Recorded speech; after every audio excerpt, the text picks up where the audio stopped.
रुक जा, एक मिनट रुक जा, अभी चालू मत करे, वह पहले आवाज नहीं आ रही, आवाज चालू करे एक बार। आवाज कला चल रही थी राजस्थान की चित्रकला, और चित्रकला को मैंने आपको बताया था कितने भागों में बांटा था। अरे मूलतः कितने भागों में बांटा? 4 भागों में बांटा। 4 भागों में जो बांटा था उसमें से हमने किसको शुरू किया था? मारवाड़ को। और मारवाड़ में कौन सी पड़ी थी? जोधपुर। कौन सी पड़ी थी? जोधपुर।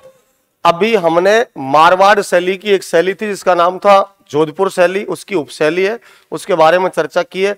उसकी जो शैलियां बची हुई हैं, जिनमें बचने वाली शैली का नाम, एक का नाम तो आएगा जैसलमेर, एक कौन सी बच रही है? बीकानेर। जैसलमेर बच रही है, बीकानेर बच रही है, इसके अलावा कौन सी बच रही है? किशनगढ़। और किशनगढ़ के अलावा नागौर। कौन सी बच रही है? नागौर। ये 4 उपशैलियां मारवाड़ शैली की बच रही है। टोटल 5 उपशैली थी जिसमें से जोधपुर को हमने पढ़ लिया है। बात चित्रों की हो रही है। मैंने आपको उस दिन भी बताया था कि राजस्थान का सबसे प्राचीनतम चित्र कौन सा था? राजस्थान का सबसे प्राचीनतम चित्र, जब भी आपसे पूछा जाए 10 वैकल्पिक सूत्र जो जैसलमेर भंडार में रखा हुआ है, अगर पूछा राजस्थान का सबसे प्राचीनतम चित्रित ग्रंथ तो आएगा श्रावक प्रतिक्रमण सूत्र चूर्णी। मैंने आपको दोनों चीज अलग बताई थी। मैंने आपको लास्ट क्लास में यह भी बताया था कि राजस्थानी चित्रकला का सबसे पहले राजस्थानी चित्रकला नाम किसने दिया था? रामकृष्ण दास। ये आपको बात बताई। मैंने इतना भी बताया था कि राजस्थानी चित्रकला का उद्भव कौन सी सदी से माना जाता है? 15वीं से। राजस्थानी चित्रकला का स्वर्णकाल कौन सी सदी को कहते हैं? 17वीं और 18वीं। 17वीं और 18वीं सदी को इसका स्वर्णकाल कहा जाता है। चलो, इन बातों को हमने चर्चा कर ली थी। आज हम नेक्स्ट चर्चा करते हैं, इनमें से चर्चा करनी है। शुरुआत करते हैं हम यहां से, बीकानेर को लेते हैं पहले, कुछ पढ़ने के लिए इसमें हमको मिलेगा भी। राजस्थान के इस प्रकार के क्षेत्र की अगर हम बात करें तो बीकानेर अपना आपको पता है पश्चिमी भाग में पड़ता है और मारवाड़ के क्षेत्र के अंतर्गत ही आता था। यहां क्षेत्र, इस शैली का नाम है बीकानेर। अब पहली बात तो यह कि जब भी हमने कोई शैली को पढ़ा है तो शैली में 3-4 बातें देखी हैं। उस शैली का आरंभ किस शासक के समय हुआ, उस शैली पर मुगल शैली का प्रभाव किसके समय पड़ा, और उस शैली का स्वर्ण काल किसके काल को कहते हैं। 3 बात तो पढ़नी है। उसी प्रकार जैसे जोधपुर में हमने देखा था, इसी प्रकार हम बात करें बीकानेर की, तो बीकानेर शैली की जो हम बात करेंगे तो इस शैली का जो सबसे पहले की बात करें आरंभ की, तो आरंभ तो ये बीका के समय से हो गई थी, शुरुआत हुई थी, लेकिन विकास इतना अच्छा नहीं हुआ। फिर एक आदमी आया जिसका नाम है कल्याणमल। अगर प्रश्न पूछा जाए कि मुगल शैली का प्रभाव, बीकानेर शैली पर कौन सी शैली का प्रभाव? मुगल शैली। और मुगल शैली का मतलब होता क्या था? मुगल शैली का मतलब यह था कि जब भी किसी शैली में तरह तरह के रंगों का प्रयोग होता था, ऐसे कौन करते थे? मुगल करते थे। और मुगलों से हम उनके संपर्क में जब भी आएंगे, आदमी सिंपल तरीके से सीखता है। हमारे राजस्थान में जितने भी चित्र बनते थे एक ही रंग के बनते थे। अब एक रंग के बनने के बाद में हम धीरे धीरे मुगलों के संपर्क में आए, और आपको पता है मुगल जो हुआ करते थे शासक, उनको तरह तरह के रंगों का शौक हुआ करता था।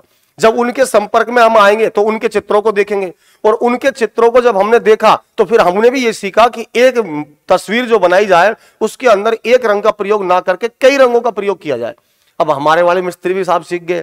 अब सीखने की बात है कि यहां जब भी बीकानेर की बात करेंगे, जोधपुर की जैसे बात की, और दूसरी किसी शैली की बात करेंगे, मुगल शैली का उस शैली पर प्रभाव तब पड़ेगा, याद रखने का एक ही तरह का है कि तब पड़ेगा तब जब वहां का कोई राजा मुगलों के संपर्क में आके उनकी अधीनता स्वीकार करेगा। अब बीकानेर से स्वीकार करने वाला कौन है? बीकानेर से आपको पता है एक ही आदमी जिसका नाम है कल्याणमल। कौन है? अब पहला प्रश्न तो ये हमारा हल हुआ इस चीज से कि बीकानेर का पहला राजा कल्याणमल था जिसने मुगलों की अधीनता स्वीकार करी, और जब उनकी अधीनता स्वीकार करेगा तो मुगलों के दरबार में जाएगा, तरह तरह के रंगों को देखेगा, और रंगों को देखेगा तो अपने यहां भी उन रंगों का प्रयोग करवाना शुरू कर देगा। तो मुगल शैली का प्रभाव बीकानेर शैली पर कब पड़ा था? तो नाम याद रखना, कल्याणमल। कौन आएगा? कल्याणमल। अगर बात करें इसके अलावा, ये तो शुरुआत की बात है, मुगल शैली का इसके समय तो प्रभाव पड़ ही गया है, लेकिन अगर बात करें कि सर्वाधिक प्रभाव, प्रश्न ये पूछा जाए कि मुगल शैली का सर्वाधिक प्रभाव किसके शासन काल में पड़ा, तो कल्याणमल के बाद में एक दूसरा व्यक्ति आया जिसका नाम है राय सिंह। नेक्स्ट व्यक्ति का नाम है राय सिंह। बीकानेर के दो राजा हुआ करते थे, ये राजा ही मुगलों के ज्यादा संपर्क में रहे हैं और इन्हीं के शासनकाल में यहाँ पर सर्वाधिक मुगल शैली का पूछा जाए तो राय सिंह करना है। और सिंपल तरीके से पूछा जाए कि मुगल शैली का प्रभाव बीकानेर शैली पर कब पड़ा तो फिर आपको करना है कल्याणमल। या पूछा जाए कि सर्वप्रथम मुगल शैली का प्रभाव कब पड़ा तो भी क्या करना है कल्याणमल। चलो मुगल शैली का प्रभाव तो हमने बता दिया, शैली का नाम है बीकानेर शैली। अब दिक्कत ये है कि साहब इस शैली का जो सर्वाधिक विकास हुआ था, किसी ना किसी शैली का, जब भी कोई शैली को पढ़ेंगे तो उसका सर्वाधिक विकास भी किसी राजा के समय रहा होगा। ये प्रश्न भी हमसे पूछे जाते हैं। अगर बीकानेर शैली की बात करें तो बीकानेर शैली का सर्वाधिक जो विकास हुआ था वो किस शासक के समय हुआ, तो एक राजा जिसका नाम है अनूप सिंह। क्या नाम है? अनूप सिंह के शासन काल में बीकानेर शैली का सर्वाधिक क्या हुआ था? विकास। अब विकास कैसे हुआ, विकास कैसे माना जाएगा? जब भी कोई वहां का राजा, किसी रियासत का राजा वहां कोई नए नए चित्रकारों को लाएगा, ज्यादा चित्रों को बनवाएगा, कोई नई तरह की कला को प्रवेश देगा, तो उसी के शासनकाल में वहां पर क्या हो जाएगा? सर्वाधिक विकास। और सर्वाधिक विकास जिसके समय होगा उसी आदमी के शासनकाल को उस शैली का स्वर्ण काल कहा जाएगा, गोल्डन पीरियड कहा जाएगा। तो इस शैली का जो तुम्हारे हिसाब से पूछा जाए, आपको मैंने बता दिया मुगल शैली का पहला प्रभाव किसके समय पड़ा? कल्याणमल। मुगल शैली का सर्वाधिक प्रभाव राय सिंह। अगर यह पूछा जाए कि मुगल शैली के बाद में आपसे पूछे कि सर्वाधिक विकास बीकानेर शैली का किस राजा के काल में हुआ, तो नाम आएगा अनूप सिंह। क्या आएगा? अनूप सिंह। अब जिसके काल में हुआ उसी की बात यह कि इसी के काल को इसका क्या कहते हैं? स्वर्ण काल कहते हैं। अब पूछा जाए कि बीकानेर शैली का स्वर्ण काल किस राजा के काल को कहा जाता है? अनूप सिंह के शासन काल को बीकानेर शैली का क्या कहते हैं? स्वर्ण काल कहते हैं। ये तीन राजाओं के नाम आपको याद रखने हैं। अब बात यह कि स्वर्ण काल कहते क्यों है, यहां बने क्या थे, रंगों का कौन का प्रयोग हुआ, चित्रकार कौन से हुआ करते थे, ये चीजें इसकी हमको देखनी है। अनूप सिंह के काल को स्वर्ण काल इसलिए कहा जाता है कि अनूप सिंह जो है ये पाकिस्तान में जगह पड़ती है लाहौर। लाहौर से उस्ता कलाकारों को लेकर आया था। देखो ये लाहौर से हमारे राजस्थान के अंदर बहुत सारी चीजें आई है। ब्लू पोट्री भी हमारी लाहौर से आई थी, उस्ता कलाकार भी लाहौर से आए हैं, बीकानेर की मथेरना कला है वो भी लाहौर से आई है। राजस्थान में पाकिस्तान से अधिकांश तो जो चीज आई है, पाकिस्तान का आपको स्थान याद ना रहे तो लगभग आपको आंसर क्या करना होगा? लाहौर। लगभग चीजें कहां से आई है? लाहौर से। तो अनूप सिंह एक बार गया हुआ था पाकिस्तान। अब पाकिस्तान गया तो इसने जाकर के पाकिस्तान में लाहौर में एक नई कला देखी थी। आपको पता है पश्चिमी राजस्थान मरुस्थलीय क्षेत्र है, और मरुस्थलीय क्षेत्र जैसा ऐसा नहीं है कि अपने राजस्थान में मरुस्थल है, पाकिस्तान में भी मरुस्थल है, सीमाई तो अलग हुई है, भूमि तो वही है। तो वहां भी मरुस्थल है राजस्थान में, यहां भी मरुस्थल है। तो यहां भी क्या पाले जाते हैं? ऊंट पाले जाते हैं। वहां भी ऊंट मिलेंगे भाई साहब मरुस्थलीय क्षेत्र में। तो इस क्षेत्र में, लाहौर के क्षेत्र में क्या होता था? ऊंटों की बालों की डिजाइनदार कटिंग की जाती थी। उसको तो कहते हैं जट कतराई। अगर किसी ऊंट है, ऊंट के बालों की डिजाइनदार कटिंग करते हैं। आज भी अपने देखते हो, अब आज तो क्या है, प्रजाति ऊंटों की थोड़ी लुप्त हो रही है। जब ऊंटों की प्रजाति लुप्त होगी तो कला को थोड़ी लुप्त होने दिया जाएगा। आज भी नाई की दुकान पर जाना, आप एक साइड से बिल्कुल साफ करवा दिया, दूसरे से छुड़वा दिया। ये क्या है? जट कतराई है। ये परंपरा अपनी संस्कृति है, इसको बनाए रखा है। और ये जो अभी नवीन योद्धा इसको बना रहे हैं ना, ये वर्तमान के आधुनिक ऊंट कहा जाता है इन लोगों को। अब वैसे मैं बता दूं आपकी जानकारी के लिए, सत्यता है। जट कतराई का मतलब यही हुआ करता था कि ऊंट के बालों की डिजाइनदार कटिंग करना जट कतराई कहलाती थी। अब डिजाइनदार कटिंग किसकी हो रही है? इंसान की हो रही है। अब ऊंट तो बचा नहीं बेचारा, अब ऊंट नहीं है तो कला को कैसे लुप्त होने देंगे? मेहनत तो हम भी करेंगे। अब कहानी ये कि वो तो होती थी जट कतराई, एक क्या होती थी? ऊंट की खाल पर चित्रांकन करना। जैसे ऊंट देखा होगा आपने, और ऊंट की खाल पर कोई मोर बना दिया, कुत्ता बिल्ली बना दिया, पौधे बना दिए, उसके खाल के ऊपर चित्रांकन करना, चित्रकारी करना, उसको कहते थे उस्ता कला। तो राजस्थान में उस्ता कला कहां की प्रसिद्ध थी? बीकानेर की। कहां की थी? बीकानेर। उस्ता कला को सर्वप्रथम लेकर आने वाला व्यक्ति का नाम क्या रहेगा? अनूप सिंह। बीकानेर शैली का स्वर्ण काल किसके काल को कहते हैं? अनूप सिंह। तो याद रखना, उस्ता कलाकारों को राजस्थान में लेकर के आया था, इतना याद रखना। उस्ता कलाकारों को जब यहां लेकर के आएगा तो राजस्थान में क्या, कौन सी कला शुरू हो जाएगी? उस्ता कला। तो पूछा जाए कि उस्ता कला बीकानेर की है। अगर पूछा जाए जट कतराई, तो ध्यान रखना, जट कतराई का मतलब होता है कि ऊंट के बालों की डिजाइनदार कटिंग करना और ऊंट की खाल पर अच्छे ढंग से चित्रांकन करना, चित्रकारी करना, वो होती है उस्ता कला। दोनों अलग चीज है। जट कतराई डिजाइनदार बालों की कटिंग करना, ऊंट की खाल पर चित्रकारी, इसको क्या कहेंगे? उस्ता कला। ये इस शैली की बात है। अब इस शैली में मैंने आपको बताया था रंगों के प्रयोग की बात करेंगे, तो इसमें देखो लाल रंग का प्रयोग हुआ है। प्रश्न आपसे पूछा जाए बीकानेर शैली में लाल, हरा, बैंगनी, इन रंगों का प्रयोग किया गया है। जामुनी रंग और मिलता है, उसका भी प्रयोग यहां पर किया गया है। नॉर्मल याद रखना, रंगों से संबंधित प्रश्न आपको पूछा जाने वाला नहीं है। चित्रकला के जब भी प्रश्न आते हैं, अभी ग्राम सेवक में जब भी पूछा गया था, या तो कोई विशेष प्रकार का चित्र बना होगा वो पूछा जाएगा, या उसके राजा का स्वर्णकाल किसके टाइम को कहा जाता है ये पूछा जाएगा। ये आपसे पूछा जाएगा कौन सी सदी की प्रारंभ हुआ है, किसको स्वर्णकाल कहते हैं, कौन सी सदी में, ये नॉर्मल चीजें आती हैं। तो आपको इतना ज्यादा लोड नहीं लेना है। लाल हरा बैंगनी रंग है, नॉर्मल याद रखना है। रंग की बात तो ये हो गई। अब साहब बात बच गई किसकी, उस्ता कला भी हमको समझ आ गई। इसकी एक सबसे अलग चीज है, बीकानेर शैली जो है ये राजस्थान में एकमात्र ऐसी शैली है कि इसकी एक विशेषता, ऐसी विशेषता है जो राजस्थान की किसी भी शैली में नहीं मिलती। अब जब इतनी अलग बात है, सबसे अलग है, तो उसको तो हमको याद ही करना है। वो क्या है, यानी कि चित्र के नीचे, कोई भी चित्र बनाया है, चित्र के नीचे नाम, एक तो क्या लिखेगा पेंटर, नाम व दिनांक का अंकन मिलता है। राजस्थान में एकमात्र चित्र शैली, राजस्थान की किस चित्र शैली में चित्रकार चित्र बनाने के बाद चित्रों के नीचे नाम व तारीख का अंकन किया करते थे, तो याद रखना है कौन सी आएगी, बीकानेर। कौन सी आएगी, बीकानेर। राजस्थान की एकमात्र, अगर आपसे मैं बात करूं तो राजस्थान की ये ऐसी चित्र शैली है जिसके चित्रकार चित्र बनाने के बाद में चित्रों के नीचे नाम और तारीख लिखते थे। अब साहब इसको हमने याद क्यों करना पड़ रहा है, ये आधुनिक दौर में बहुत काम आ रही है। वर्तमान में आप देखते हो किसी भी द्वारा, पेंटर के द्वारा कहीं दीवार पर ऐड किया जाता है, तो नीचे यहां से बड़ा सारा ऐड बनाया और नीचे जो भी पेंटर का नाम होता है, एक मैं देखता हूं काड़ू पेंटर डोरोली लिख देते हैं नीचे, ऐसे तारीख लिख दे में। ये सब कला हमने सीखी कहां से, बीकानेर से सीखी है। तो इस शैली की आपको ये बात याद रखनी है। अब बचा क्या इसमें, अब बच गए सब चित्रकार। बीकानेर शैली के कौन बच गए, चित्रकार। चित्रकारों की बात करेंगे तो उस्ता की बात करें तो एक आदमी जिसका नाम है हिसामुद्दीन उस्ता, हिसामुद्दीन उस्ता नाम का कोई चित्रकार है जो उस्ता कला का बड़ा अच्छा चित्रकार था, और पूरा परिवार इनका मतलब एक वंशानुगत चित्रकार हुआ करता था उस्ता कला का, ये याद रखना है। और यहाँ जो मथेरना कला चलती है, मथेरना कला में इसमें चित्रकारों का नाम याद रखो तो देखो मुन्ना लाल,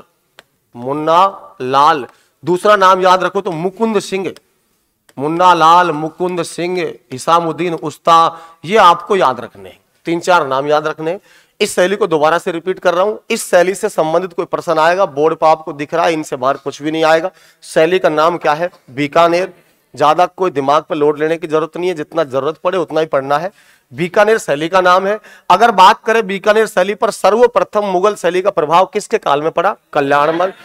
और अगर पूछा जाए कि सर्वाधिक प्रभाव की बात करें तो किसका नाम, राय सिंह की बात आएगी। अगर पूछे सर्वाधिक विकास किसके समय हुआ, अनूप सिंह। अगर पूछा जाए कि स्वर्ण काल किसके शासन काल को कहा जाता है तो क्या करना है, अनूप सिंह के काल को स्वर्णकाल कहते हैं। अगर इसके अलावा आपसे यह पूछा जाए कि अनूप सिंह के काल को स्वर्णकाल क्यों कहा जाता है, क्योंकि अनूप सिंह लाहौर से क्या लेकर के आया था, उस्ता कलाकारों, और उस्ता कलाकार उस्ता कला के कलाकार हुआ करते थे। उस्ता कला उसको कहते हैं जो ऊंट के डिजाइनदार चित्रांकन करना, ऊंट की खाल पर चित्रकारी करना, उसको उस्ता कला कहते हैं। और ऊंट के बालों की डिजाइनदार कटिंग करना, उसको जट कतराई कहा जाता है। इसका प्रसिद्ध जो चित्रकार हुआ करता था उसका नाम था हिसामुद्दीन उस्ता।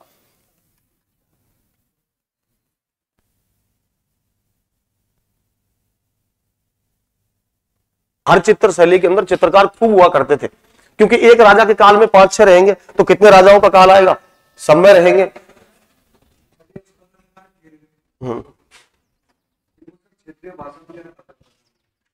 उस्ता कला, इनको उस्ता कहते थे, शॉर्ट में उस्ता कहते थे। उस्ता परिवार था, इनकी कला के नाम के आधार पर इनका वंश का नाम ही उस्ता हो गया था।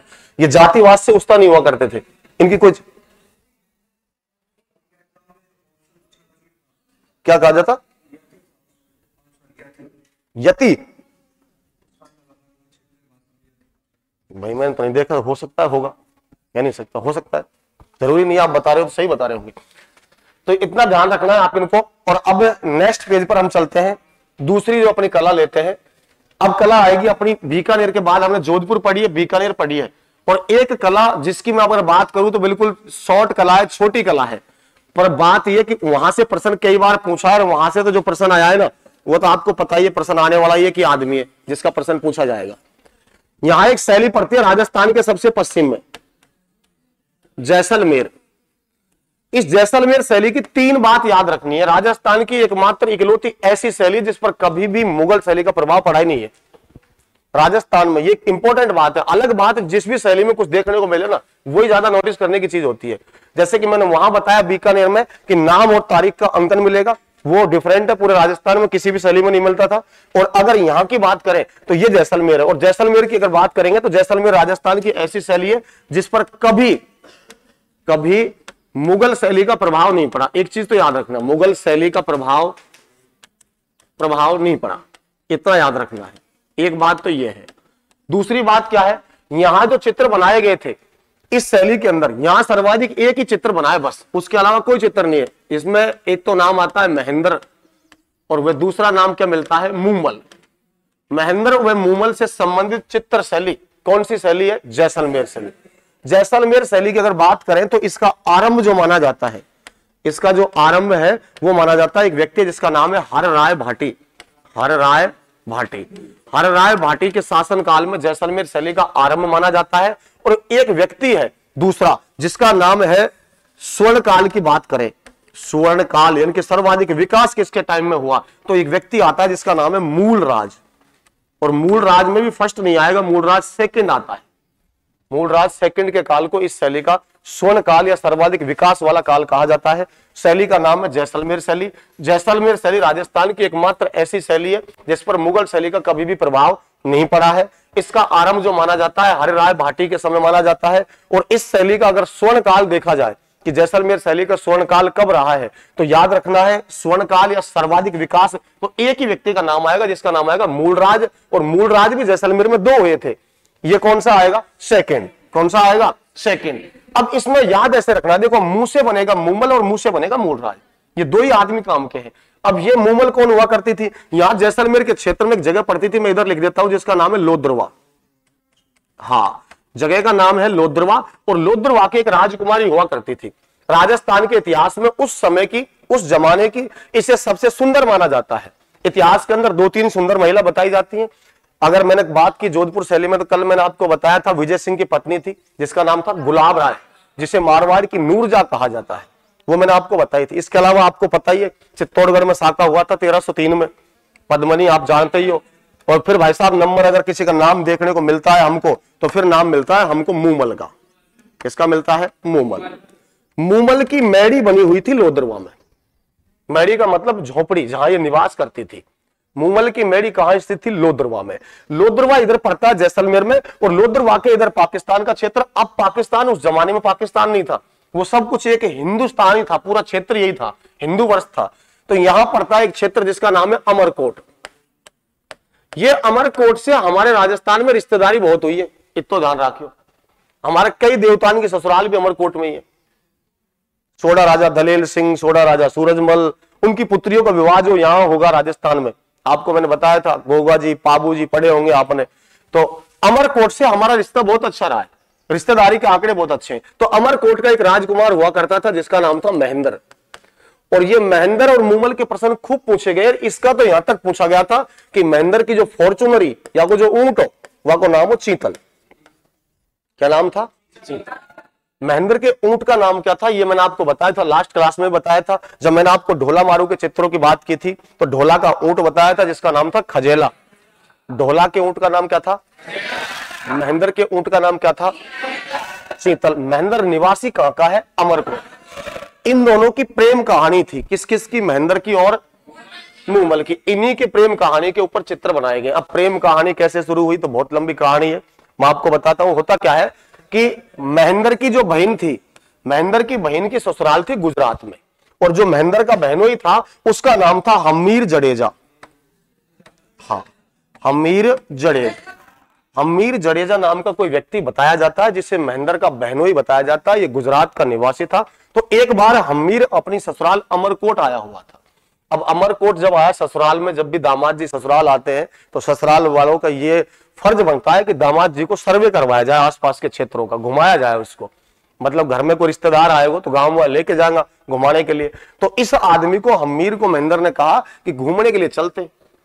अब भाई साहब ये घूमने के लिए चले तो घूमते घूमते इनके पास में यहाँ एक नदी बहती थी लोद्रवा के पास में। उस नदी का नाम प्राचीन समय में काक नदी बताया जाता है, काक नदी। तो काक नदी के क्षेत्र के पास ये आ जाते हैं। और जैसे ही क्षेत्र के पास आते हैं तो काक नदी के किनारे से देखते हैं कि सामने एक मैड़ी बना हुआ है, महल बना हुआ है। जंगल का क्षेत्र हुआ करता था, रेगिस्तान था। तो ये आए, काक नदी के क्षेत्र में आए। जैसे ही अब ऊपर मैड़ी से देखा था इसने, मूमल ने, और इधर की साइड में महेंद्र है और उसके बहनोई है। तो महेंद्र भी सुंदर था उस जमाने में। मूमल क्या प्रतिज्ञा, जीवन की एक प्रतिज्ञा हुआ करती थी। मूमल ने शपथ ली थी कि मैं विवाह उस व्यक्ति से करूंगी जो मेरी यहां सुरक्षा है। सुरक्षा कवच में इसकी बताया 8 प्रकार की सुरक्षाएं बताई जाती है मूमल की। जो सुरक्षा कवच को तोड़ करके 8 प्रकार की सुरक्षाओं को जो आदमी तोड़ेगा और तोड़ करके जो आदमी मुझ तक पहुंचेगा उसी आदमी से मैं विवाह करूंगी। अब वो सुरक्षा बहुत खतरनाक बताई जाओ जमाना की, कोई आदमी तोड़ ना पा रहा। मूमल भी चाह रही थी कि कोई तोड़ने वाला है। भाई साहब, मूमल ने जैसे ही यहां महेंद्र को देखा, मूमल ने सोचा कि ये व्यक्ति है, काम को आदमी है, ये तोड़ सके। इनविटेशन दिया, इसको बुलाया गया। इसको बुलाया कि आपको राजकुमारी बुला रही है। अब ये आएगा राजकुमारी तक तो इसको 8 प्रकार की सुरक्षा रास्ते में मिलेंगे। अगर इसको यहां तक पहुंच जाएगा तो शादी कर लेंगे, नहीं तो कोई बात नहीं, फॉर्म तो लगवा ही लेते, इससे ऑनलाइन तो करवा लेते, देखा जाएगा रिजल्ट बाद में क्या आएगा। महेंद्र को पता लगा कि ऐसे इनविटेशन आया है, महेंद्र जाने के लिए तैयार हुआ। अब महेंद्र से तुरंत हमीर जी ने बोला, नहीं आप नहीं जाओगे, आप रुको, आप अभी बच्चे हो, मैं जाता हूं। क्या बात है, ठीक है भाई तू चला जा, रिश्ते में भी बड़ा है, माननी भी पड़ेगी। अब क्या होता है कि महेंद्र ने अपने बहनों की बात मानी, इसको भेज दिया। हमीर जाता है, मूमल की मैड़ी के मुख्य दरवाजे पर एक शेर बैठा दिखाई देता है सुरक्षा के लिए। अब वो जब शेर बैठा दिखाई देता है तो हमीर अपनी गाड़ी में रिटर्न गियर लगा करके वापस बैक कर लेता है, नहीं जाना भाई मुझे तो, और वापस जाता है। महेंद्र से जाकर के कहता है एक काम कर यार, तुझे बुलाया है, तू ही जा यार, मुझे नहीं जाना है। महेंद्र ने कहा मुझे विश्वास था तू वापस आएगा। आ गया, कोई बात नहीं, तू रुक, यहाँ अभी आता हूं मैं। अब महेंद्र जी यहां से चलते हैं, महेंद्र जी गया। महेंद्र जी को जैसे मुख्य दरवाजे पर शेर दिखाई दिया, महेंद्र बड़ा साहसी आदमी बताया जाता है। महेंद्र ने समझा कि शेर तो सामने है ही, मौत तो सामने आई चुकी है, अब तो देखा जाएगा। महेंद्र के पास कोई भाला था।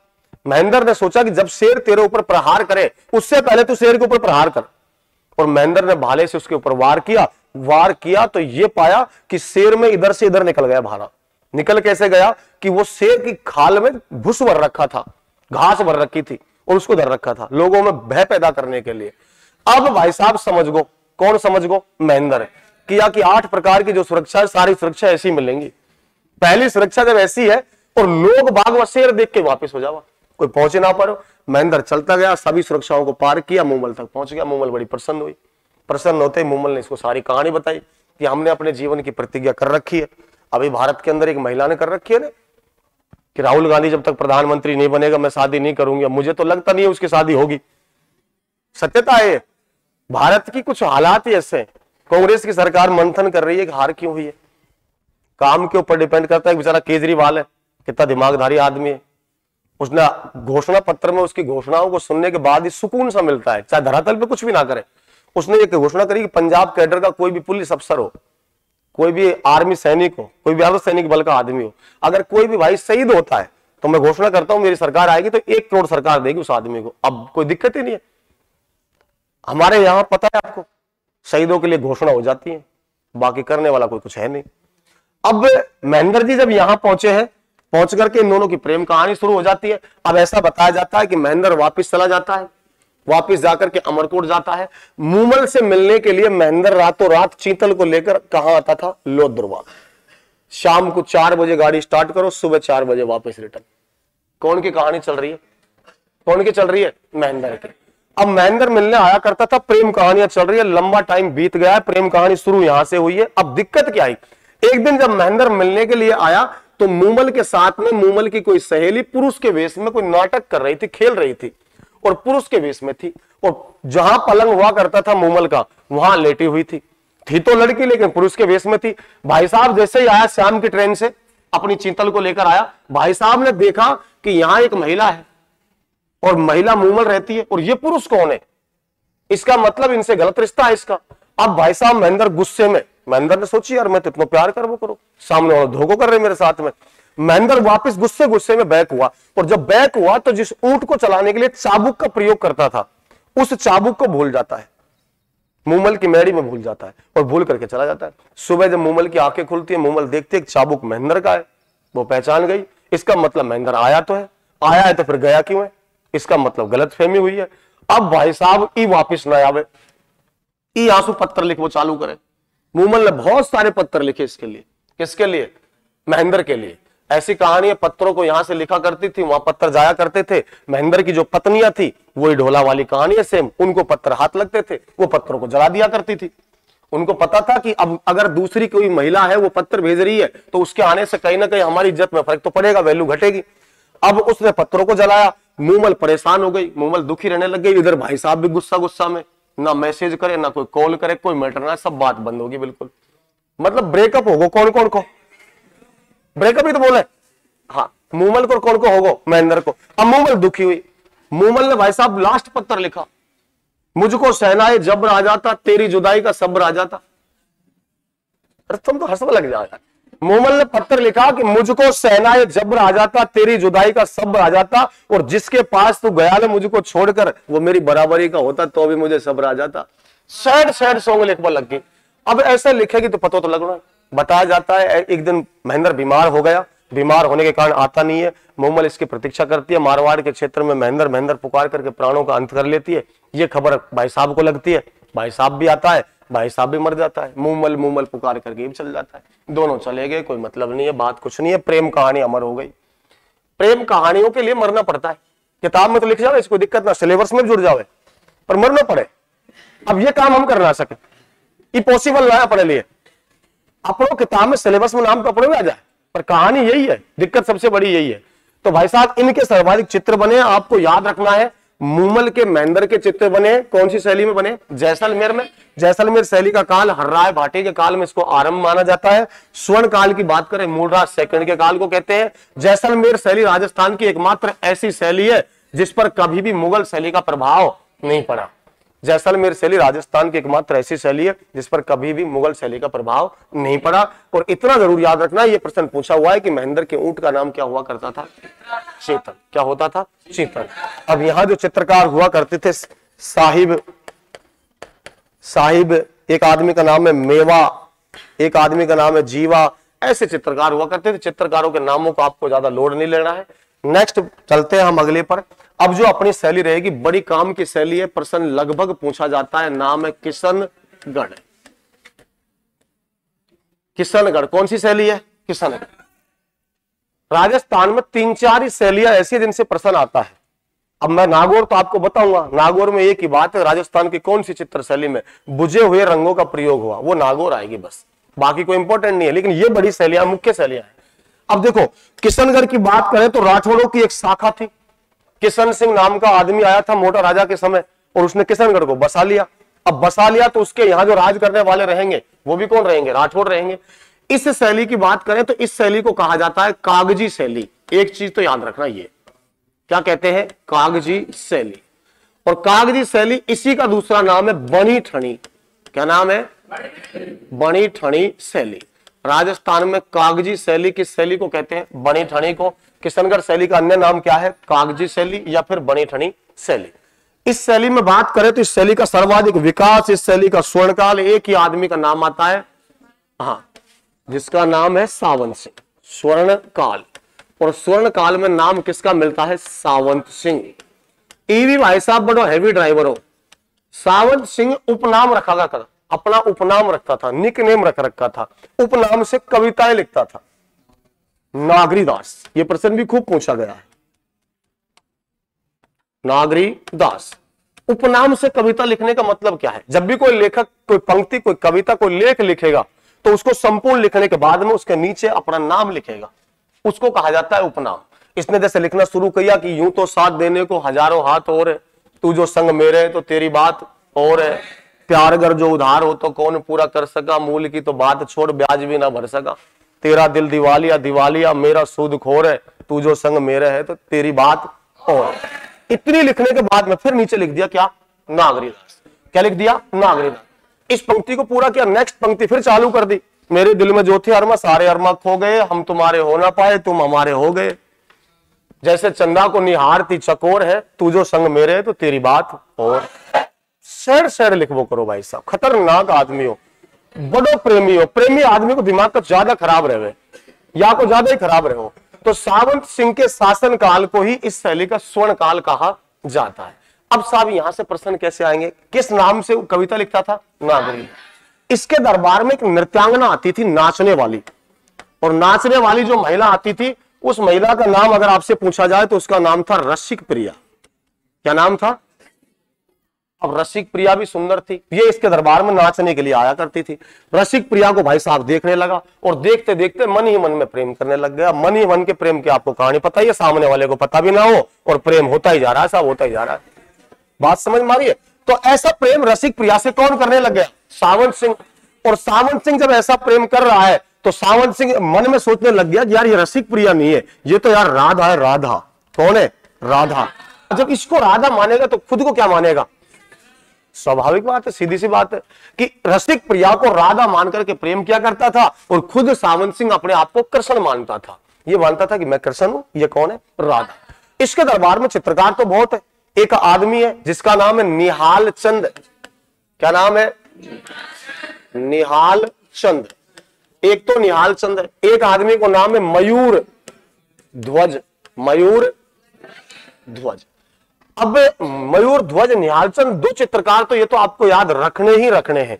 इसके अलावा मैं चित्रकार और भी बताऊंगा। लाडली दास भी यहीं का चित्रकार हुआ करता था। हाँ बताऊंगा आपको। अब देखिए, निहाल चंद और मयूर ध्वज को दोनों को बुलाया सावंत सिंह ने, और बुला करके इसको दिखाया। किसको दिखाया?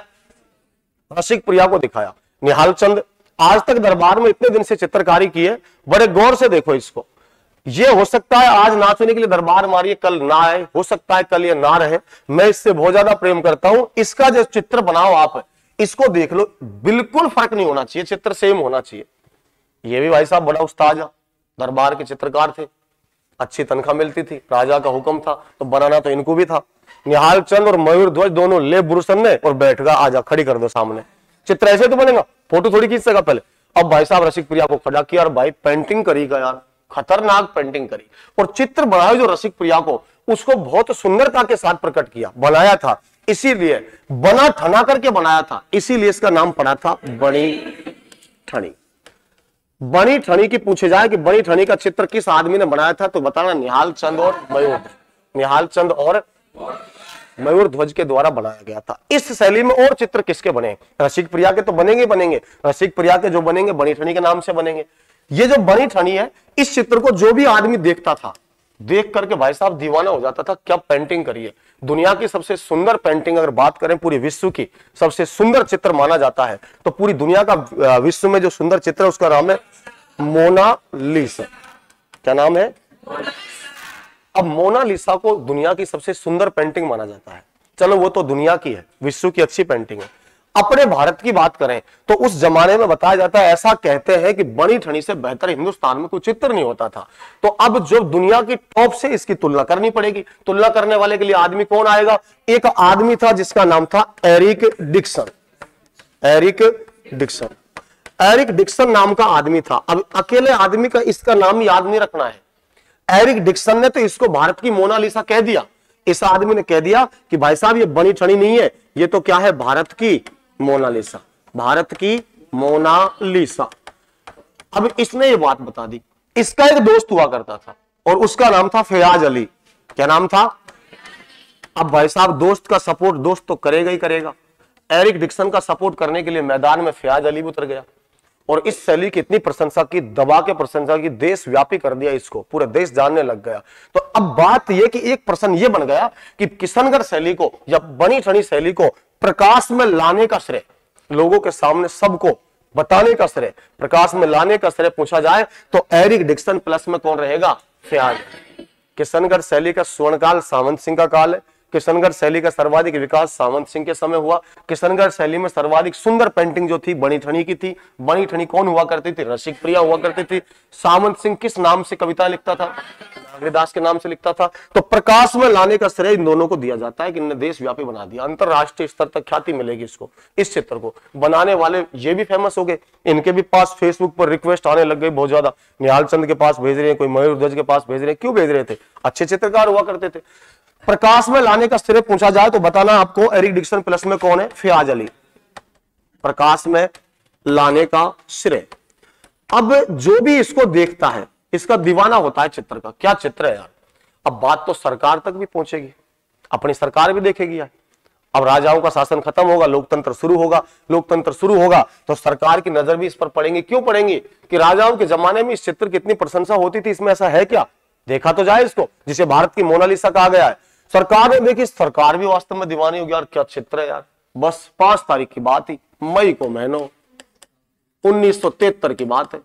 और भाई साहब राजस्थान की एकमात्र ऐसी शैली जो प्रकाश जारी कर दी हो, डाक टिकट। लो भाई साहब, सरकार भी तैयार बैठी है, सरकार ने इसकी प्रशंसा के ऊपर इसके ऊपर जारी कर दिया डाक टिकट।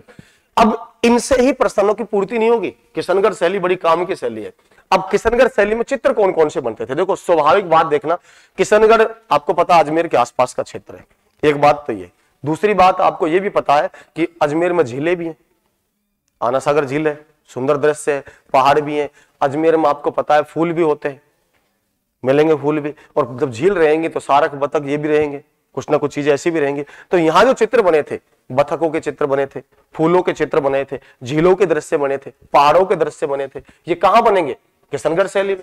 एक बात तो ये हो गई। दूसरी बात, यहाँ का एक चित्र बड़ा प्रसिद्ध है, चांदनी रात की संगीत गोष्ठी। ध्यान रखना, जितना प्रसिद्ध ये है ना उतना ही वो है, और उसका नाम है चांदनी रात। चांदनी रात की संगीत गोष्ठी। संगीत गोष्ठी क्या होती है साहब? देखो संगीत गोष्ठी का मतलब ये शाम के टाइम अपने कीर्तन वगैरह ना होएगा, ऐसा हरि कीर्तन वगैरह, संगीत का जो एक तरह से एक मंडल हुआ करता था जिसके द्वारा संगीत किया गया, तो उनका ऐसी चित्रकारी की सबको बना दिया, उसे कहते हैं चांदनी रात की संगीत गोष्ठी। आपसे पूछा जाए कि चांदनी रात की संगीत गोष्ठी किस चित्र शैली में बनाई गई? किशनगढ़ शैली में। किसमें बनाई गई? किशनगढ़ में। मैंने आपको नाम बताया, निहाल चंद है, मयूर ध्वज है। इसके अलावा बात करें तो लाडली लाडली दास है, एक सीताराम भी है। कौन है? सीताराम। ध्यान रखना है, ये 4 नाम तो आपको चित्रकारों के रखने। लाडली दास है, सीताराम है, निहाल चंद है, मयूर ध्वज है, इन चारों को आपको रखना है। अब बात दोबारा से इसको मैं एक बार रिपीट कर देता हूं। शैली का नाम क्या हुआ करता था? किशनगढ़। पहला प्रश्न तो ये, किशनगढ़ शैली किस शैली की उप शैली है? किसकी आएगी? अरे किसकी उप शैली है? मारवाड़ शैली की उप शैली है। कौन सी शैली है? किशनगढ़। इसका दूसरा नाम क्या है? कागजी शैली। इसी को क्या कहते हैं? बनी ठली शैली। अगर पूछा जाए किशनगढ़ शैली की बात करें कि किशनगढ़ शैली का स्वर्ण काल किस राजा के काल को कहते हैं? सावंत सिंह के शासन काल को किशनगढ़ शैली का स्वर्ण काल के नाम से जाना जाता है।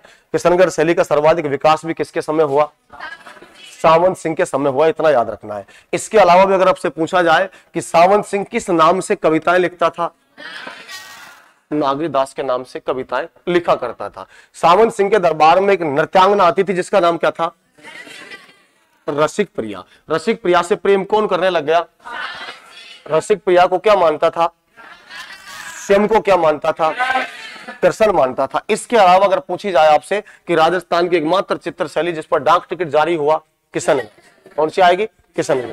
अब ये पूछा जाए कब जारी हुआ? 5 मई 1973। 5 मई 1973 में। इसके अलावा अगर आपसे ये पूछा जाए कि इस शैली के प्रमुख चित्रकार का पहले का नाम क्या है? निहाल, दूसरे का नाम मयूर ध्वज, तीसरे का नाम लाडली दास और चौथे का नाम सीताराम। ये किस शैली के चित्रकार हैं? किशनगढ़। अगर पूछा जाए किशनगढ़ शैली का सबसे प्रसिद्ध चित्र का नाम क्या है? बनी ठनी। क्या है? बनी ठनी जो चित्र हुआ करता था, किसका चित्र था? रसिक प्रिया का। किसका था? रसिक प्रिया का। अगर पूछा जाए कि विश्व की सबसे सुंदर पेंटिंग कौन सी है? मोनालिसा। तो भारत की मोनालिसा किसको कहते हैं? बनी ठनी को कहा जाता है। भारत की मोनालिसा बनी ठनी को कहने वाले व्यक्ति का नाम एरिक डिक्सन। अगर पूछा जाए कि भाई साहब इस शैली को प्रकाश में लाने का श्रेय तो किस किस को दिया जाता है? एरिक डिक्सन और फयाज अली। एरिक डिक्सन और फयाज अली, इनको इसको प्रकाश में लाने का श्रेय दिया जाता है। इतना बात आपको याद रखनी है। इसके अलावा मैंने आपको बताया था झील है, पुष्प है, ये चित्र भी कहां बनेंगे? ये बनेंगे। इसका एक अन्य प्रसिद्ध चित्र है जिसका नाम क्या है? चांदनी रात की संगीत गोष्ठी। चांदनी रात की संगीत गोष्ठी। ये दोनों के दोनों आपको याद रखने हैं। चांदनी रात की संगीत गोष्ठी और दूसरा कौन सा है? बनी ठनी। ये दोनों याद होने चाहिए। बाकी ये भंवरा है, पुष्प है, झील है, ये दृश्य तो आपको लगभग मिल जाएंगे। मारवाड़ के रेगिस्तान में नहीं मिलेंगे, बाकी पूर्वी भाग में अगर उदयपुर पढ़ेंगे तो वहां भी मिल जाएंगे आपको। झील वहां भी पाई जाती है। प्राकृतिक सौंदर्य का चित्रण वहां भी किया गया है, यहां भी किया गया है। अब इसकी एक चीज अलग रह गई जो कई बार पूछी जाती है। कई बार पूछी क्या जाती है, एक बार मुझे पता है मैंने देखा था प्रश्न ऐसा आया था कि लंबी जुल्फें, धनुषाकार भौहें, मृगनयनी आंखें किस शैली की विशेषता है? तो अब देखो लंबी जुल्फें, लंबी जुल्फों से पता लग रहा है महिला के चित्रण की बात कर रहा है, मृगनयनी आंखें बता रहा है, धनुष के समान भौहें बता रहा है। अब जब ऐसी आदमी कोई प्रशंसा कर रहा है तो किसी महिला के चित्र की कर रहा होगा, और महिला का चित्र राजस्थान में आपको पता है चित्र तो बहुत बड़े थे, लेकिन प्रसिद्ध कौन सा रहेगा? बनी ठानी। तो थोड़ा सा घुमा भी सकता, आपको इसमें भी याद रखना है। अब हम एक बची हुई है इसकी, छोटी है बिल्कुल, नाम मात्र की शैली है, लेकिन उसमें कुछ अलग चीज है दो, वो मैं आपको बता देता हूं। शैली है जिसका नाम है नागौर शैली। नागौर के एक राजा हुआ करते थे जिनका नाम था बख्त सिंह। क्या नाम था? बख्त सिंह के शासन काल को इस शैली का स्वर्ण काल कह दीजिए या सर्वाधिक विकास वाला कह दीजिए, दोनों बात इसी के लिए आएंगी, स्वर्ण काल या सर्वाधिक विकास वाला काल। आदमी का नाम क्या है? बख्त सिंह। क्या नाम है? बख्त सिंह। अब देखिए इधर ध्यान दीजिए, ये नागौर है। नागौर शैली की मुख्य बात क्या है? नागौर में एक महल पड़ता है जिसका नाम है बादल महल। क्या नाम है? बादल महल। नागौर में एक महल है, महल का नाम क्या है? बादल महल। और बादल महल में महिलाओं के चित्र बनाए गए। बादल महल, बादल महल में बनाए महिलाओं के चित्र। इनके चित्र बनाए? महिलाओं के, महिलाओं के चित्र बनाए। और महिलाओं के चित्रों से संबंधित कोई खास बात नहीं है, महिलाओं के चित्र तो सभी जगह बनेंगे, कोई बड़ी बात नहीं है। अलग बात क्या है? ये राजस्थान की एकमात्र ऐसी चित्र शैली है जिसमें बनाए हुए महिलाओं के चित्रों में पंख लगे हुए हैं। क्या लगे हुए हैं? पंख। देखो दो तीन बात समझना, जब आपसे प्रश्न पूछा जाए महिला से संबंधित कि राजस्थान की वह चित्र शैली का नाम बताइए जिसमें राजा व रानी को एक साथ शिकार करते हुए दिखाया गया है, तो वो आती है कोटा। कौन सी आती है? कोटा। मतलब राजा भी जाएगा और रानी भी जाएगी, दोनों को एक साथ शिकार करते हुए दिखाया गया है। अब महिला से संबंधित दूसरी बात आएगी तो आपसे मैं बड़ी ठड़ी बता दी। तीसरी बात महिला की इंपॉर्टेंट रहेगी नाथ द्वारा शैली, जो हम पढ़ेंगे। नाथ द्वारा शैली का अभी ग्राम सेवक में प्रश्न आया था, और मैंने बताया मैं जब भी चित्र शैली पढ़ाता हूं मैं ये बताता जरूर पहले, राजस्थान की एकमात्र चित्र शैली जिसमें महिला चित्रकार भी मिला करती थी, और नाथ द्वारा में दो महिला चित्रकार हुआ करती थी, एक का नाम कमला था, दूसरी का नाम इलायची। ये मैंने आपको बता भी रखा है, कमला व इलायची। हाँ, किसमें आया था? ठीक है, वो आया था, मुझे पता है। तो इसमें क्या है? नागौर शैली है, शासक का नाम इंपॉर्टेंट नहीं है, लोड मत लेना, बख्त सिंह नाम है, ध्यान रखना, सर्वाधिक विकास स्वर्णकाल इसी के समय। इसके प्रश्न जब भी नागौर शैली के प्रश्न आएंगे, दो प्रश्न बता रहा हूं, इनके अलावा कोई प्रश्न नहीं आने वाला। एक प्रश्न तो मैंने ये बताया कि नागौर के बादल महल में महिलाओं के चित्र बने हुए हैं, और महिलाओं के चित्रों की खास बात क्या है कि इन महिलाओं के चित्रों में क्या लगे हुए हैं? राजस्थान की एकमात्र चित्र शैली नागौर शैली है जिसके महिलाओं के चित्रों में क्या लगाए गए हैं? पंख, यानी कि इनको परियां दर्शाया गया है। परियां, पहले परियां होती थी ना, जो परियों के क्या होते थे? पंख होते थे, तो इन महिलाओं को उस जमाने की परियां बताया गया है। एक बात तो ये है। दूसरी इसकी बात क्या है? ये नागौर जो शैली है इसमें हल्के हल्के व बुझे हुए रंगों का प्रयोग हुआ है। बुझे हुए रंगों का प्रयोग, हल्के व बुझे हुए रंगों का प्रयोग राजस्थान की कौन सी शैली में होगा? तो नाम याद रखना, नागौर शैली। इसका मतलब क्या होता है? हल्के में बुझे हुए का मतलब क्या है कि यहां जो चित्र बनाए गए हैं उन चित्रों में हल्के रंग दिखाए, चड़कीले भड़कीले रंग नहीं दिखाए हैं, और आदमी की जैसी अवस्था होती है उसको बढ़ती हुई दिखाया गया है। मतलब रंग, फीके रंगों का प्रयोग करेंगे, बुझे हुए रंगों का प्रयोग करेंगे तो अवस्था थोड़ी ज्यादा लगेगी, उम्र है कम लेकिन लगेगी कैसी? ज्यादा। और ज्यादा लगाने के कारण इनके महिलाओं के क्या लगा दिए इनने? पंख। दो बात तो याद करनी है। तीसरी बात आपको पता है, भित्ति चित्रण के लिए बूंदी शैली प्रसिद्ध है, पशु पक्षियों के चित्रण के लिए बूंदी प्रसिद्ध है। राजस्थान में भित्ति चित्रण के लिए मंडावा एक जगह पड़ती है झुंझुनू में, वो जगह प्रसिद्ध है। अगर व्यक्तिगत जगह पूछी जाए तो मंडावा पड़ता है झुंझुनू में, इतना ध्यान रखना है। लेकिन प्रश्न यह पूछा जाए कि मारवाड़ की कौन सी शैली भित्ति चित्रों के लिए प्रसिद्ध है, तो फिर नाम आएगा नागौर। अब तुम सोच रहे होंगे साहब मारवाड़ के क्षेत्र में भित्ति चित्रों को संपर्क कहीं हो। नागौर शैली में जो बादल महल है, इस बादल महल में भित्ति चित्रण किया गया है। महल के अंदर दीवारों के ऊपर चित्र बनाए गए हैं, और जो चित्र बनाए उनमें महिलाओं के क्या लगाए गए हैं? पंख लगाए गए। तो याद रखना यहां का आएगा भित्ति चित्रण, भित्ति चित्रण, इतना भी आपको याद रखना है। भित्ति चित्रण के लिए मारवाड़ की कौन सी शैली प्रसिद्ध है? तो नाम याद रखना, नागौर। कौन सी प्रसिद्ध है? नागौर प्रसिद्ध है, इतना आपको याद रखना है। दोबारा बता रहा हूं एक बार, जगह का नाम क्या है? नागौर। राजा का नाम क्या है? बख्त सिंह। इसी के काल को स्वर्णकाल, इसी के काल को सर्वाधिक विकास वाला काल माना जाता है। इस शैली में जो चित्र बनाए गए हैं वो सर्वाधिक भित्ति चित्र है। भित्ति चित्र कौन सी जगह बनाए? बादल महल पड़ता है नागौर में, उसमें बनाए गए हैं। और बादल महल में जो चित्र बनाए महिलाओं के, उनके क्या लगा दिए? पंख लगा दिए। उनको किसकी उपाधियां दी गई है? परिया। उनको परिया कहा गया है। और इस शैली में खास बात यह, राजस्थान की एकमात्र इकलौती शैली जिसमें हल्के व फीके तथा बुझे हुए रंगों का प्रयोग किया गया है। तो आपको बताना कौन सी आएगी? नागौर। कौन सी आएगी? नागौर। अब हम बात करेंगे इसके बाद की, मारवाड़ की अपन ने बात की है। एक चीज जरूर समझना गौर से, कल्चर की कोई ऑथेंटिक बुक नहीं होती है, बात समझना। हम जो बुक पढ़ लेते हैं, कई बार हिंदी ग्रंथ अकादमी की पढ़ लेते हैं, उसको भी हम ऑथेंटिक मानते हैं।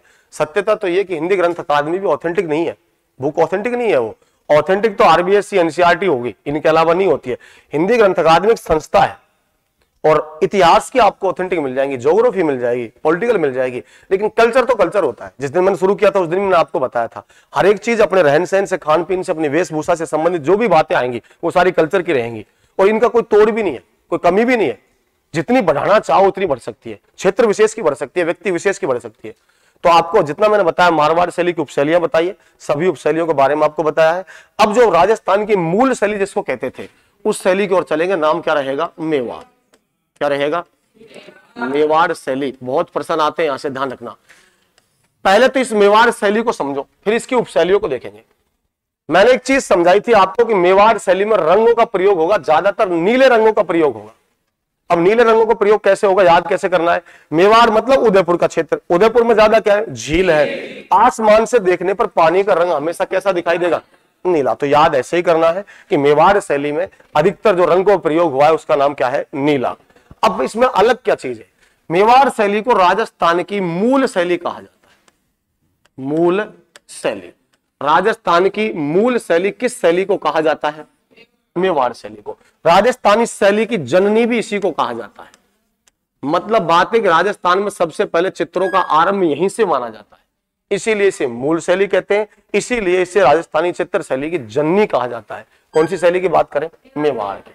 मेवाड़ शैली में जो रंगों की बात करेंगे, कौन से रंगों का प्रयोग हुआ है? तो इसमें सर्वाधिक नीले रंग का हुआ है। नीले के अलावा यहां सफेद रंग का भी हुआ है। नीला, सफेद, लाल, इन रंगों का हुआ है। सर्वाधिक जो हुआ है वो हुआ है नीला। वृक्ष, अब बात करिए तो हमने देख लिया, रंग तो देख लिए। अब हम इसमें देखते हैं साहब, वृक्षों की बात करते हैं। किसकी बात करें? वृक्ष। तो आपको पता है, देखो वृक्ष मेवाड़ के क्षेत्र में कोई दिक्कत नहीं है, मरुस्थल तो है नहीं, जो कटीली वनस्पति मिलेगी। यहां आम के वृक्ष भी बनेंगे, यहां कदम के वृक्ष भी बनेंगे। कहां पर? मेवाड़ में। तो याद रखना, कदम वृक्ष, आम, ये क्या बनेंगे? यहां पर चित्र बनाए जाएंगे इन पेड़ों के। अब इस शैली में जो पेड़ बताए मैंने आपको, आम बताया, कदम बताया, जिसका सर्वाधिक प्रयोग हुआ है। नीला, सफेद, लाल रंग का प्रयोग हुआ है। मूल शैली राजस्थान की से कहा जाता है। सभी शैलियों की जननी भी इस शैली को कहा जाता है। अब इस शैली की वैसी उपशैलियां जैसे हमने औरों में पढ़ी थी। इसकी एक तो उपशैली जिसका नाम है उदयपुर। क्या नाम है? उदयपुर। एक इसकी उपशैली जिसका नाम है नाथ द्वारा। नाथ द्वारा।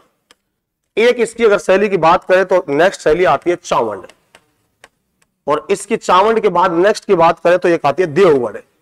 कौन सी आती है? देवगढ़। ये इस शैली की उपशैलियां हैं, मेवाड़ की उपशैलियां। प्रश्न ये भी पूछा जा सकता है कि निम्न में से कौन मेवाड़ की उपशैली है या नहीं है। अगर ये भी पूछा जाए तो आपको ये नाम याद रखने हैं। एक का नाम तो क्या है? उदयपुर। दूसरी का नाम क्या है? नाथद्वारा। तीसरी का नाम चावड़। चौथी का नाम देवगढ़। इससे राजस्थान की मूल शैली माना जाता है, सभी चित्र शैलियों की जननी माना जाता है। रंग इसमें नीला, सफेद, लाल का सर्वाधिक प्रयोग होगा। वृक्ष कदम और सर्वाधिक आम के बनाए जाएंगे। अब इसकी उपशैलियों को पढ़ेंगे हम। चित्रण सबसे पहले इससे करते हैं, बड़ी शैली भी यही है, इसका नाम है उदयपुर शैली। उदयपुर शैली का एक प्रश्न मुझे आज याद है, पुलिस के अंदर पूछा गया था एक बार, कलीला दमना क्या है? यह प्रश्न आया था, यह उदयपुर शैली का प्रश्न था।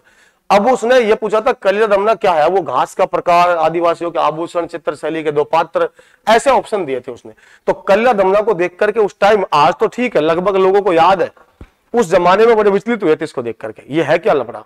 किसी ने घास किया, किसी ने आभूषण किया, किसी ने चित्र शैली के प्रकार करते, जिनको पता था।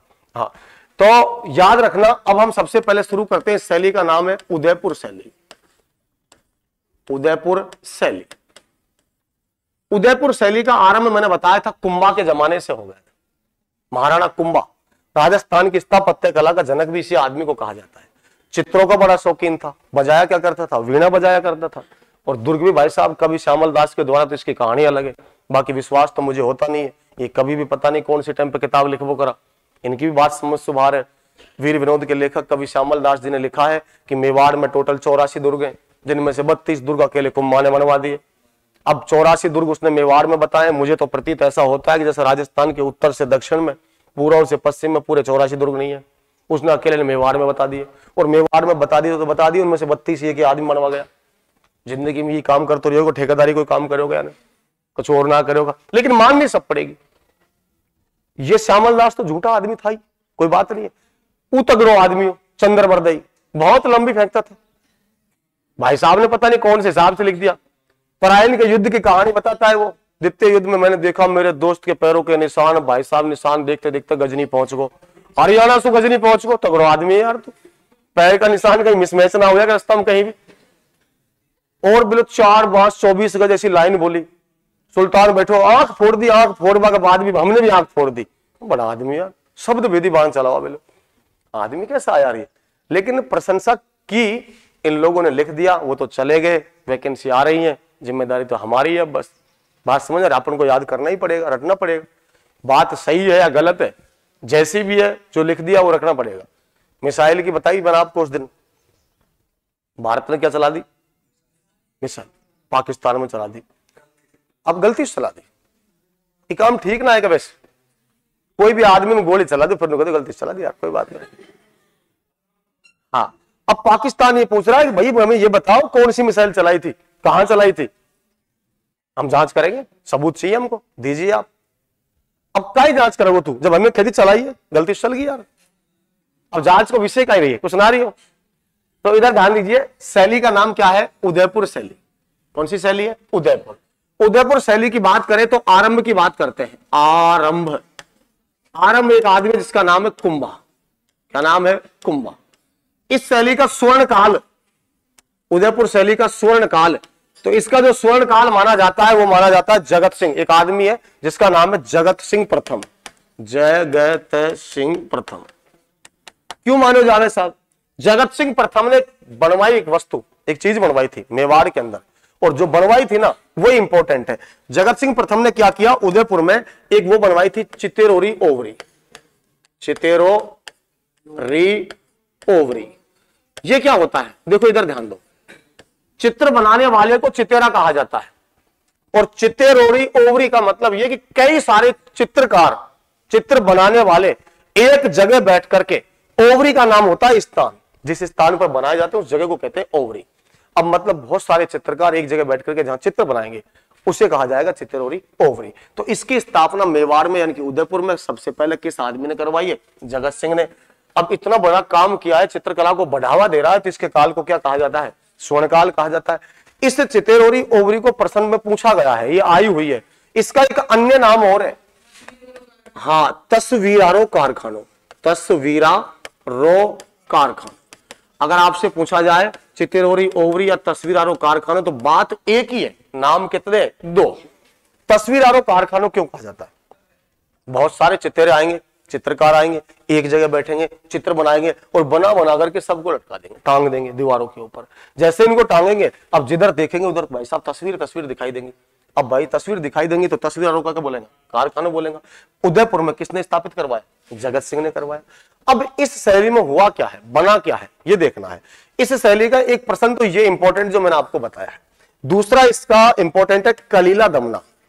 कलीला दमना, कलीला दमना की अगर हम बात करते हैं तो कलीला दमना दूसरा इंपॉर्टेंट है। अब इंपॉर्टेंट कैसे है? ये इंपॉर्टेंट इस प्रकार से कि इसके चित्र बनाए गए हैं। अब ऐसा कहते हैं कि एक लेखक हुआ करते थे जिनका नाम था विष्णु शर्मा, और विष्णु शर्मा ने किताब लिखी थी जिसका नाम था पंचतंत्र। कौन सी लिखी थी? पंचतंत्र। और उस पंचतंत्र नामक किताब के अंदर 2 गीदड़ों की कहानी बताई जाती है। ऐसा कहते हैं कि 2 गीदड़ थे, इनमें एक अच्छा गीदड़ था, एक बुरा गीदड़ था, और उनके जीवन का चित्रण किया गया है, चित्रों के साथ में लिखा गया है और बनाया गया है। तो ये मेवाड़ शैली के 2 पात्र हो गए। जब किसी 2 चीजों को लेकर के, किसी एक चीज को विषय को लेकर के, किसी मुद्दे को लेकर के चित्रकारी की जाए, जीवनी लिखी जाए, तो वो उसका पात्र होता है, अभिनय करने वाला होता है। तो यहां कितने गीदड़ हैं? 2। और 2 गीदड़ों की अगर हम बात करें तो एक का नाम कलीला, दूसरे का नाम दमना। इतना याद रखना, कलीला दमना मेवाड़ शैली के 2 पात्र हैं, 2 पात्र।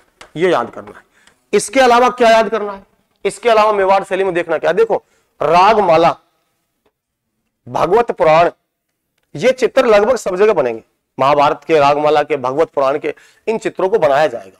तो उदयपुर शैली के अंदर अगर आपसे पूछा जाए तो रागमाला के चित्र बने हैं, भागवत पुराण के चित्र बने हैं और कलिला दमना के बने हैं। तस्वीर और कारखाना की स्थापना कौन ने करवाई है? जगत सिंह प्रथम ने। आरंभ कुंभा के समय माने जाओगे, स्वर्ण काल इसके काल को कहते हैं। अब चित्रकार कौन कौन है? एक का नाम था कृपा, एक का नाम है मनोहर। मैं आपको बताता हूं, देखो कृपा, मनोहर और एक का नाम है साहिब राम। साहिब राम या साहिब दीन है, साहिब दीन है, कृपा है, मनोहर है। ये चित्रकार कौन सी शैली के मिलेंगे आपको? उदयपुर शैली के मिलेंगे। रागमाला का चित्र भी बनाया गया है, इतना याद रखना बस, रागमाला। और जो रागमाला का चित्र बनाया उसको रागमाला सेट कहा जाता है। और रागमाला सेट को तैयार किया था साहिब दीन ने। किसने किया था? साहिब दीन ने। इस आदमी ने तैयार किया था, इसको इतना याद रखना है। तो इस शैली में उदयपुर शैली की मुख्य बात मैंने आपको ये बताई। मेवाड़ शैली इसका अन्य नाम है, उदयपुर शैली, दोनों एक ही बात है। इसको राजस्थानी चित्रकला की मूल शैली कहा जाता है, इसे राजस्थानी चित्रकला की जननी कहा जाता है। इसका जो आरंभ हुआ है वो कुंभा के समय हुआ है। इस शैली को सर्वाधिक विकास जिसके समय हुआ वो जगत सिंह प्रथम था, उसी के काल को इस शैली का स्वर्ण काल कहा जाता है। इस शैली में जगत सिंह प्रथम ने बढ़ावा देने के लिए उदयपुर में एक कारखाना बनवाया जिसका नाम था चितेरोरी ओवरी, और इसी को कहा जाता है तस्वीर आरो कारखाना। और इस शैली में चित्र बनाए गए किसके? कलिला और दमना के। कलिला दमना क्या है? एक व्यक्ति है जिसका नाम है विष्णु शर्मा। विष्णु शर्मा की किताब है जिसका नाम पंचतंत्र, और पंचतंत्र में दो गीदड़ों की कहानी है, एक अच्छा गीदड़ है, दूसरा बुरा गीदड़ है। इनके ऊपर चित्रण किया गया, उसी को कहा जाता है कलिला दमना। तो मेवाड़ शैली के कलिला दमना दो पात्र हो जाएंगे, कृपा है, मनोहर है, साहिब दीन है, शंकर है, शिवदास है, बहुत सारे चित्रकार है, वो इसके चित्रकार हो जाएंगे। अगर पूछा जाए रागमाला सेट उदयपुर शैली में किसने तैयार किया, तो साहिब दीन के द्वारा ये पर्सनल तैयार किया गया, इतना आपको याद रखना है। अब नेक्स्ट इसी की उपशैली मेवाड़ की, जिसका नाम है नाथ द्वारा। नाथ द्वारा शैली। और नाथ द्वारा शैली की जब हम बात करेंगे तो देखो नाथ द्वारा का संबंध भगवान श्री कृष्ण से, नाथ से। एक चीज तो हमको पहले समझ में आ जाएगी नाम लिखते ही कि इस शैली में जितने भी चित्रकारी होगी, लगभग चित्र बनेंगे, सबसे ज्यादा कृष्ण के जीवन से संबंधित बनेंगे। गोपियों के बनेंगे, कृष्ण के बनेंगे, राधा के बनेंगे, कृष्ण गायों से प्रेम करते थे, गायों के बनेंगे, कृष्ण केला खाते थे, केला के बनेंगे, कदम के वृक्ष के बनेंगे, ये तो चित्र बनेंगे। एक कला प्रसिद्ध होगी यहाँ की, जैसे बीकानेर की उस्ता कला थी, मथुरा कला थी, यहाँ की जो कला होगी पिछवाइया कला प्रसिद्ध हो जाएगी। ये तो नॉर्मल बात है। अब बचा क्या, किसके समय होगा? राज सिंह के समय, फिर बचेंगे चित्रकार। अब इनको देखना है। देखो नाथ द्वारा शैली का सर्वाधिक विकास या स्वर्ण काल, एक ही आदमी नाथ द्वारा पढ़ता कहां है पहले बताओ। और राज संबंध में मेवाड़ का कौन सा राजा को ज्यादा प्रेम रियो? राज संबंध में सर्वाधिक लगाव किस राजा का रहा? राज सिंह का रहा। तो यह याद रखना, स्वर्ण काल पूछा जाए या सर्वाधिक विकास पूछा जाए तो राज सिंह आएगा। क्या आएगा? राज सिंह। मेवाड़ के शासक महाराणा राज सिंह के काल को नाथ द्वारा शैली का स्वर्ण काल कहा जाता है। एक संप्रदाय है राजस्थान में जिसका नाम वल्लभ संप्रदाय, और वल्लभ संप्रदाय को पुष्टि संप्रदाय भी कहा जाता है। वल्लभ संप्रदाय या पुष्टि संप्रदाय, उस संप्रदाय का सर्वाधिक प्रभाव इसी के ऊपर पड़ा है, याद रखना। मैं यहां लिख देता हूं वल्लभ संप्रदाय। वल्लभ संप्रदाय, वल्लभ संप्रदाय का सर्वाधिक प्रभाव पूछा जाए राजस्थान की कौन सी शैली में है तो आपको बताना है नाथ द्वारा, इतना याद रखना है। वल्लभ संप्रदाय का दूसरा नाम है पुष्टि संप्रदाय।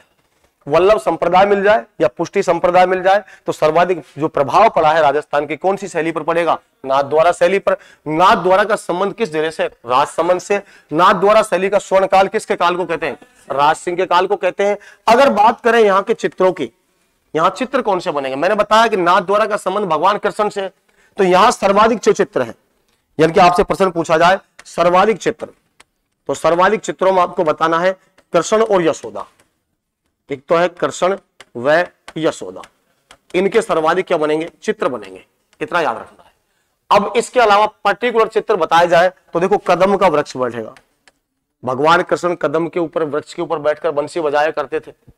कदम के वृक्ष की कहानी ऐसी, वृंदावन के क्षेत्र में कदम का वृक्ष को पूजा की जाती है, उनका प्रिय वृक्ष था। तो भगवान कृष्ण का जो प्रिय वृक्ष है उसका चित्रण होगा। एक तो वृक्ष कौन सा हो जाएगा? कदम। दूसरा मेवाड़ में कौन से वृक्ष मिलते हैं? आम के। कदम है, आम है और केला है, ये तो मिलेंगे वृक्ष नाथद्वारा शैली में।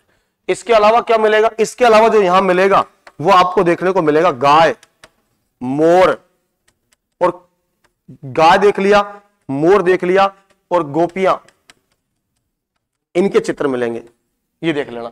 इसके अलावा अगर और चित्रकारी की बात की जाए तो नाथद्वारा की जो प्रसिद्ध राजस्थान में जो पूछा जाता है सबसे ज्यादा, उसका नाम है पिछवाइया। पिछवाइया कला, राजस्थान में पिछवाइया कला कहां की प्रसिद्ध है? नाथद्वारा राजसमंद। पिछवाइया होती क्या है? मंदिर के जो पीछे की दीवार जो होती है, प्रतिमा के जो पीछे होता है दीवार, जैसे मान लीजिए भगवान कृष्ण की प्रतिमा है और प्रतिमा के पीछे जो दीवार है उसके ऊपर उसी कृष्ण से संबंधित चित्रण करना। गाय बना दी, मोर बना दिया, वन बना दिया, गोपियां बना दी, ऐसी दीवार पर चित्रकारी, यानी कि पीछे की ओर। पिछवाइया का मतलब पीछे की ओर। किसके पीछे? प्रतिमा के पीछे। प्रतिमा के पीछे की ओर जो चित्रण किया जाता है उनको कहा जाता है पिछवाइया। और राजस्थान में पिछवाइया कहां की प्रसिद्ध है? नाथद्वारा राजसमंद। नाथद्वारा राजसमंद। अगर बात की जाए यहाँ के चित्रकारों की, आपसे ये पूछा जाए चित्रकार कौन कौन है, तो आपको बताना है चित्रकार। अगर देखें हम यहाँ तो यहां जो आएंगे सबसे इंपॉर्टेंट नाम है कमला, वह दूसरी को नाम है इलायची। ये दोनों तो नाम रटना ही रटना है। राजस्थान में 2 ही महिला चित्रकार है, ध्यान रखिए, और 2 महिला चित्रकार है, दोनों कहां है? नाथद्वारा में है। एक को नाम कमला है, दूसरे को नाम इलायची। बाकी नॉर्मल बात है, पुरुष तो सभी जगह मिलेंगे, ये कुछ विशेष चीज है कि महिला चित्रकार भी पाए गए हैं। तो ये याद रखना है राजस्थान की एकमात्र शैली, राजस्थान की एकमात्र शैली, राजस्थान की एकमात्र शैली कौन सी है? नाथद्वारा, जिसमें क्या मिलते हैं? महिला चित्रकार। क्या मिलते हैं? महिला चित्रकार। एक महिला का नाम क्या है? कमला, दूसरी का नाम क्या है? इलायची। इसके अलावा राजस्थान में कहीं नहीं मिलता। ये प्रश्न वीडियो में पूछा गया था, ध्यान रखना अभी, और आगे भी आ सकता है, बड़ा इंपॉर्टेंट है। तो ये दोनों नाम आपको याद रखने हैं। बाकी तो कृपाराम, जीवाराम, साहिब राम, फलाना ढिकाना, तो सब जगह मिल जाएगा, और ये आपने याद भी नहीं कर पाएंगे। मगर मैं चाहूं ना आपको रटाने की कोशिश करूं तो आप 3-4 रट सकते हो। हर शैली के अंदर 20 से 30, 25, 50 तक चित्रकार हैं, आप कर भी नहीं पाओगे, हो भी नहीं पाएंगे। और इनके नाम जो हुआ करते थे ऊट पटांग हुआ करते थे, अली रज्जा, हसन रज्जा, उगम सिंह, अब कहां तक याद करोगे आप? तो इनको याद करना, जो अलग चीज है उस पर फोकस करना। मैं पहले भी बता रहा था, एक का नाम क्या है? कमला, दूसरी का नाम इलायची। ये अपनी शैली कौन सी थी? नाथद्वारा। देखो दोबारा से सुनना एक बार, शैली का नाम क्या है? जिला कौन सा है? राजसमंद। नाथद्वारा शैली का स्वर्णकाल किसके काल को कहते हैं? राज सिंह के काल को नाथद्वारा शैली का स्वर्णकाल या सर्वाधिक विकास वाला काल कहा जाता है। प्रश्न तीसरा ये पूछा जाए कि राजस्थान की किस शैली का संबंध वल्लभ संप्रदाय से है, तो भी क्या करना है? नाथद्वारा। वल्लभ संप्रदाय का दूसरा नाम है पुष्टि संप्रदाय। क्या है? पुष्टि संप्रदाय। पूछा जाए कि पुष्टि संप्रदाय का संबंध भी किससे है? नाथद्वारा शैली से। इसके अलावा पूछा जाए कि नाथद्वारा शैली में सर्वाधिक चित्र किसके बने? कृष्ण और यशोदा के। किसके बनेंगे? कृष्ण और यशोदा के। इतना आपको याद रखना है। इसके अलावा आपसे पूछा जाए कि वृक्ष कौन कौन से रहेंगे? कृष्ण का प्रिय वृक्ष कौन सा है? कदम है। दूसरा कौन सा है? आम है। तीसरा कौन सा है? केला है। पक्षी पूछे जाए, पशु पूछे जाए तो मोर का नाम आएगा, किसका आएगा? गाय का आएगा। इसके अलावा गोपियां बनेंगी, कृष्ण से संबंधित है। तो फिर नाथद्वारा की प्रसिद्ध क्या है? पिछवाइया कला। पिछवाइया कला क्या होती है? प्रतिमा के पीछे की दीवार के ऊपर उसके जीवन से संबंधित चित्रण करना, यह कहलाती है पिछवाइया कला। राजस्थान में पिछवाइया कला कहां की प्रसिद्ध है? नाथद्वारा की। राजस्थान में नाथद्वारा एकमात्र ऐसी शैली है जिसमें महिला चित्रकारों की प्रधानता पाई जाती है। एक महिला का नाम कमला है, दूसरी का नाम राज। बात समझ में आ गई क्या? बिल्कुल ही अलग है। कमला इलायची भी नहीं है किसमें। कोई बात ना, नोट कर लिया करो, कोई दिक्कत नहीं। तो आपको कितना लिखना पड़ा? आप एक बात बताइए, नॉर्मल बैच जब अपना चलता तो उस बैच के अंदर आप कंप्लीट लिखा करते थे, टाइम तो लगता था। वही बात है, देखो 2 महीने का टाइम है। 2 महीने के टाइम में अब यही सिस्टम करना पड़ेगा, या तो फिर आपको इनके नोट्स जो दिए हैं इनमें करना पड़ेगा। इनमें अगर कोई चीज नहीं है तो उसको ऐड कर लिया करो पेन से, तो कोई बात नहीं, जोड़ लिया करो। इनको तो कोई दिक्कत है ना, दिक्कत तुमको ही है बस। बाकी ये तो नोट्स भी ना लाना, ये तो हैवी ड्राइवर है, इनको तो वैसे भी याद है। एक भी आदमी का नोट्स ना है, कोई जरूरत ना है। ये तो सुन लेना जो ही बहुत है। खोलिए मत इनने, धर दे यहाँ, इन्हें देख देख के जीतो रहा आराम से। इनका यहां लाने का उद्देश्य यही होता है कि जो चीज यहां अगर बताई है गुरुजी ने कोई दूसरे ने और आपने यहां नोट नहीं कराएंगे तो उसको साथ तुम लिख लो। 2 लाइन लिखने से कौन सा फर्क पड़ जाएगा? तो सुन लीजिए, कोई बात नहीं। देखो इसमें जो नहीं है उसको ऐड कर लेना। अब आपका जो क्रैश कोर्स का जो टाइम चला है, सुनना मेरी बात को, इधर ध्यान दो।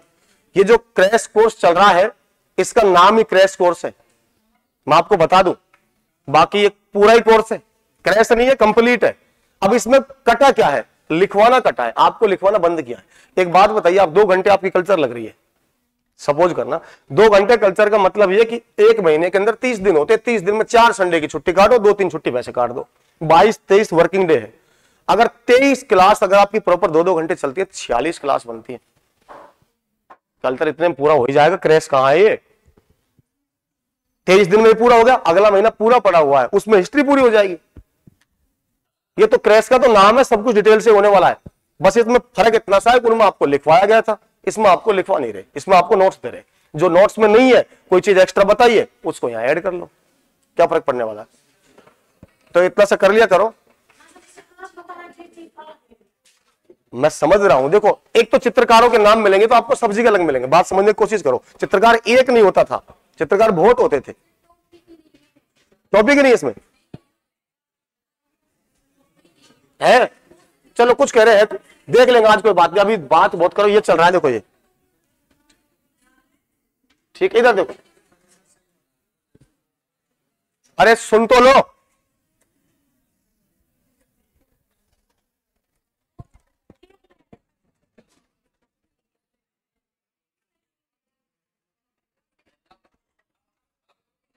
बताओ कौन कौन कहीं कहीं बोल रहे हैं। अरे छोटू इसको देखना, लाइव और चल रहा था यूट्यूब पर, लाइव पर देखना बंद करना इसको। हाँ हाँ बताना अभी।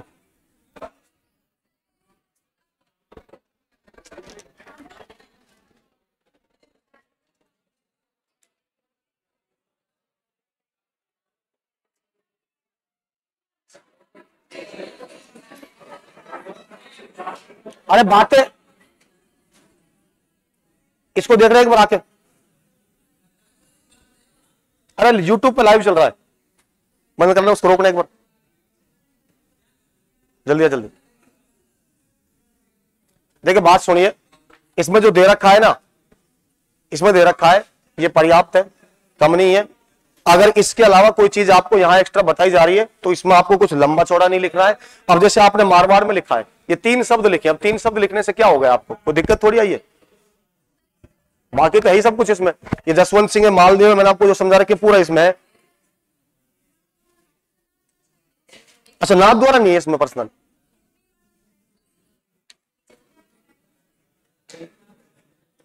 ठीक है ठीक है, जो है नहीं उसका तो करेंगे कुछ इंतजाम लोग।